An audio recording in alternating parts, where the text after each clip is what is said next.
What's going on, guys? Imperial 40k here, and today I have a tactics video for you guys. It is not for the Space Marine, it's not for Imperial Guard, it's for all armies in general. It's going to cover a bit of everything.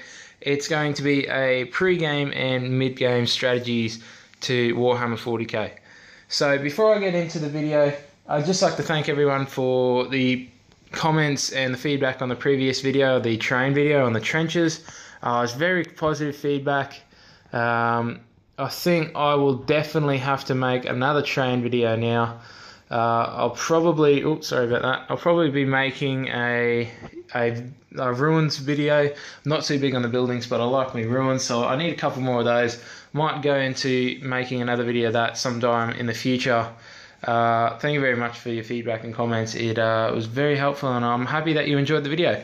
But moving forward, let's get into it. So let's start with our pre-game tactics. Now, this is my first step in your pre-game tactics is to understand your opponent. So some of you guys might have a best friend or a close mate that you're going to play with more than others. Like for me, it was my cousin Matthew, who he used to have Tau. So for me, more than half my games would easily be just on Tau, and I'd build my army around Tau. So that's kind of like the strategy that I'm going to be going for here today. So, inspect the army you're versing. Let's say, for example, I'm going to be using my guardsmen and I'm versing Tau. So I know Tau is good with their weapons and they're good at ranged. So they're good at ranged combat. They've got powerful weapons. I'm going to have to combat that as best I can. So that's the first step in the tactics, to realizing what kind of army you're versing, what's their strengths and weaknesses. The second, like I said, that another step now is just investigating strengths and weaknesses. So, for an example, I have the main Tau Fire Warrior. He has a toughness of 3 and a 4+ armor save. And if I go through my Imperial Guard Codex, or, it's not Imperial Guard anymore, it's called something else in the latest edition. I'll be getting that soon. But if you go through, the best gun for that toughness and armor save is the Heavy Bolter. It's absolutely perfect. It lays down 3 shots around per gun. So that's most amount of bullets you can. It's got a strength of 5, which to a toughness of 3 is always going to be a 2+. You wouldn't want it it's just perfect. You wouldn't want it any higher, because then they'd up the point value, and they probably wouldn't give you the full 3 shots because they'd deem it as overpowered. So it's just perfect. It gives you just enough to give you a 2+ save. The AP value is 4. So it won't give them an armor save. It's not too much higher, like I said. It won't give you that. So it's just right for taking out a Tau Fire Warrior, which is their mainstay of the Tau army. So that's what you're going to be looking for when you're versing Tau. If instantly I go, I need some heavy bolters. Now, if you have an army that's got 1,500 plus more points, and generally games are about 1,500 points, that's good. You're able to swap units in and out. So this is just an example, but you just got to look for weapons that are going to be very important in that game. Put them in your army, especially if you're still building an army at the moment and you do know you got a mate who's, say, he's orcs or whatever. Try build your army around that, because that's going to be 50% more of your games, or more of your games, and it's going to be beneficial for you to plan around that. If you can't, whatever, just forget this step. You can still, all the other steps you can still use to help you out. So in the next step I've got is, I just covered it then, was build your army around, their strength and weaknesses. So if I was Imperial Guard, I'd try stack heavy bolters on, and try get 1 or 2 las cannons to take out their big hammerhead tanks. Stuff like that. Now, the next 2 steps are going to be just before games happen. So you want to be able to decide, if you do roll, when you're rolling for turn and which side you're on, make quickly a quick decision to yourself. Would you rather go first or second? Would you rather be on this side or that side? Because if you do get the option, you want to be able to choose the better side. So have a think about it. So, like, for example, on this side of the field, they're generally going to be pretty even. So it's not going to be that different depending on which side you're choosing, but it might be more beneficial to your playstyle. So on this side, you've got a 3-story building. On this side, you only have a 2-story building, but on that side, you got more terrain to give you better cover saves, and on that side, you don't have so much, and it's more blocking, if anything. As well as the middle terrain has less on this side to get a 5+ save, and more on that side to get a 5+ save. So little things like that. So choose whichever side's going to be beneficial if you're defending, if you're going to be more on the defense, if you're going to be more on the offense, which side do you want to push, where are the objectives, how's that going to benefit your army kind of thing. So if I was guard, I went for the side that's got more terrain because I want cover saves, because I know Space Marines have got bolt guns and that AP value is going to rip through my armor save, so I'm going to need some sort of save if I want any troops to live. So cover saves are the best thing for the guard. So, and my final step before you're in the mid-game is just set up a quick strategy with your army. So in this game, I've only gone through a step of, this is only the second turn I'm just about to start. This is really just to help me get back into 40k. And the objective is capture the trench. The team that's in the trench at the end of the game wins. That's just my simple made-up game type. I'm seeing how it goes. So it's pretty much where I had them. They're all about 6 inches forward, all the armies. Just pretend they're about 6 inches back on both sides. So my pre-game strategy was, alright, let's investigate. I got about here back to deploy in.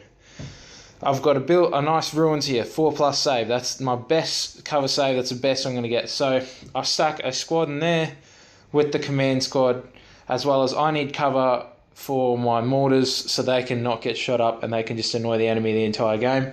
That's a perfect spot for them. I've got a command squad to always give orders to the guard squad to allow them to shoot more, or or take or make the other team reroll cover saves, stuff like that. So I'm using my left side as really just a base, and a base of fire kind of thing. Oh, another thing, just before we start, try and think of every time when you play 40k, try and think of whether it's sideways or length, or lengthways or widthways. Divide the map into 3 lanes. Okay, this is the best way to look at it. So my left side got defense here. On the right, on the mid lane, I'm going to have a squad with a little platoon squad pushing for the objective, try and get there as quick as possible to get those cover saves or take out enemy opponents once they get in there.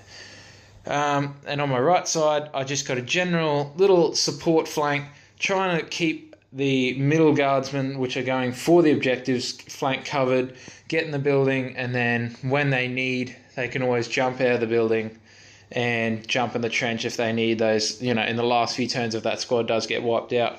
Whilst this left-hand side is just supporting a base of fire for everyone, trying to help out as best they can with the mortars, annoying the enemy. So just simple stuff like that. Like, try and set your map into 3 lanes, and it just might help you set out more with the way you want to deploy and all that. Simple stuff like that, guys. And now we've got the mid-game strategies, tactics kind of thing. So one of the 2 steps is just keep a step of your enemy. 40k is very much like a chess match. Okay, it's a turn-based system. You have time to think about the game. Try and be 1 step ahead of your enemy. So let's say I'm the Space Marines for a moment. Okay, it's my turn. I look at the guard. I go, okay, so what do we got? Split my map into 3 lanes. What do we got? On the left side, we got a veteran squad. They're out in the open. On the middle, we got a guard squad plus a platoon command squad. And on the right-hand side, I've got a building loaded with guard and a mortar team. So as I look at this, I go, well, the guys in the building, they're in a pretty stationary position. I think they're very happy to sit back and just shoot at me from range when I get within range of them. And the mortars, they're just going to tickle me all game. Space Marine, they should be able to deflect that shit. But if, they're just going to try to tickle me and pin me when I can. So that's really all the mortars are there for. They're just to annoy me. The middle guys, on the first turn, they were moving forward. Even if they start getting shot up and they want to change their mind, there's no real close cover for them to get in where they're going to stay alive for a long period of time, because it's only the first turn of the game. It's just the start of the second turn. They're out in the open. They're obviously going for that objective. It's pretty obvious that they're doing that. So I'm going to try to pick them off before they get there, possibly with the destructor tank I got here. Okay. And as well, I've got a veteran squad here, out in the open. Now, you've got to think to yourself, they wouldn't send 2 squads out to one objective, because that'd just be a turkey shoot. They're both out in the open, they got no cover saves, shooting up guardsmen for day. So what's the nearest piece of cover that he's going to likely jump into? Obviously that building. So then I'm going to go, all right, well, I've got 1 squad here that can respond. I'm going to try and move. I've got 2 options. I can try and move up, go into, shoot them up, go into an assault with them, probably win the assault, or I can back up and jump into cover and get ready for them to get in the building and lay down fire on me, so I'm not in the open. As a Space Marine, I don't need cover, so I'm better off going for that first option. So just things like that, like try to think a step ahead of the other team, guys. You know, small things like that can help you win or lose a game. And my final step to help you guys out is account for the randomness of 40k. 40k is controlled by dice. Dice are random. You can't predict what's going to happen. You can't just say, even though I've got Space Marines, I've got a 3+ to hit, I can't just say this squad's going to shoot that and they're going to take them out. Yada yada.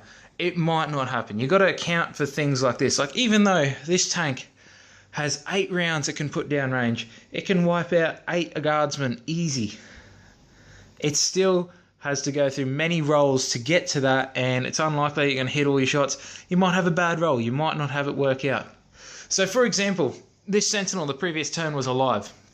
How I killed it was I had a tank here. It's really set up for anti-infantry, but they got an autocannon, so it can do some damage on a lucky roll to that Sentinel. Or I've got my rocket launcher guy up here, and I thought, well, this is the best option. This is the most applicable guy for the job. He's got the highest, you know, he's only got a shot. He's got the highest strength in the army. He's got a better AP, even though AP3 doesn't matter against vehicles. You know, so I was like, all right, we'll go with him first. He takes a shot, and for me, he missed. He rolled a 2, and I was like, well, if I just went that, I went, oh, well, I'm buggered. Let's say I've already shot this tank at these guys. I've got nothing else to try to take out that Sentinel. So what I did was I shot him first, and then I went, okay, well, I can always just go for a quick pot shot with this tank. It might not do a whole lot of damage, might take away a hull point for next turn. I went with it. I rolled. I got 2 hits. I rolled again. It was a 5+ to do any sort of damage to the tank. I rolled a 5 and a 6, which is 2 glancing and a penetrating. That's 2 hull points straight away. That Sentinel's only got 2 hull points. It's gone. It's already a wreck. I rolled. I didn't get an explosion on the penetrating, but it's already dead. It's already a wreck. That's it. Only lasts a turn. The only damage it did was take a hull point off this tank. This tank now literally has no worries in the game, because there's nothing else that can really hurt it on the field. As long as it faces its front armor at the nearest, you know, the highest threat, it's going to be fine. This is set up for the Space Marines down to win. So just stuff like that, guys. I want you to just think ahead, account for the randomness, stuff like that during mid-game. This is, you know, on-the-spot thinking, not so much pre-game thoughts. But, you know, stuff like that, guys. Like, just always kind of have a backup plan of what's going to happen, or if that doesn't happen, then what are you going to do? You're going to back up, or you're going to try to go for cover or whatever.